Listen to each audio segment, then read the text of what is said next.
Wheat is Oklahoma's #1 cash crop, and that's a good thing for the state because the per capita consumption of wheat in the U.S. exceeds that of any other food staple. But for 1% of the population, wheat is a very bad thing, as is rye and barley. That is because, like Liz Green, they have been diagnosed with celiac disease. She suffered with abdominal pain, anemia, and migraines for more than a decade before she was diagnosed with a blood test. Liz immediately quit eating anything that contained gluten. It's amazing. Within about 2 or 3 months, my energy levels were up. The migraines that I would get pretty much on a daily basis are basically gone. You know, if I accidentally eat it, then I might get symptoms, but otherwise, I get to go out more. I'm enjoying life more. Like, it's just a night and day difference. It's amazing how much just changing one food thing can change everything. Celiac disease is an inherited autoimmune digestive condition which causes destruction in the lining of the small intestine when foods containing the protein gluten are ingested. It results in the malabsorption of critical vitamins, minerals, and calories. Gluten is found in all kinds of foods, especially packaged products. So, in order to enjoy baked goods, many celiac sufferers rely on health food stores which offer gluten-free products as a substitute. Marianne Odell is a certified dietitian with Aiken's Natural Foods, an Oklahoma-based company serving several states. Over time, if it goes undiagnosed, then you have malabsorption, you have malnutrition, so it can become a very serious problem over time.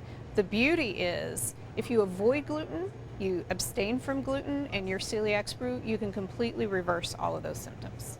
Odell says she welcomes a mandate from the FDA, which went into effect August 5th. And it can say gluten-free on the front now, but it has to conform to the 20 parts per million or less, which means it has to be tested.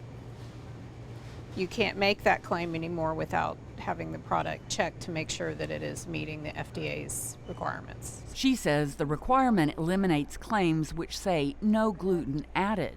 So more than anything, it's confusion. It's going to clear up confusion for the consumer who is truly looking for gluten-free foods.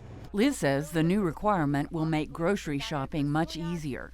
You know, there's still an amount where they can say it's 20 parts per million or less, and so you're still possibly getting a little bit, but I think it'll help a lot as far as going to the store and not having to worry and Google every single thing I look at, read all the labels as much. It'll give a little more relief and not having to be so hyper vigilant, I think.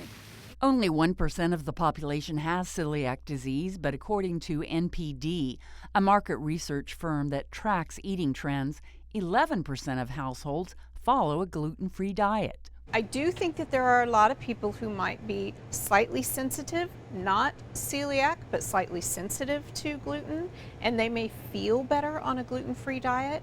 I don't know that it is something that necessarily is going to help with weight loss. Odell says those opting for a gluten-free diet can now be assured what they are purchasing is gluten-free. But she warns consumers to make sure they're getting proper replacement proteins, vitamins, and minerals.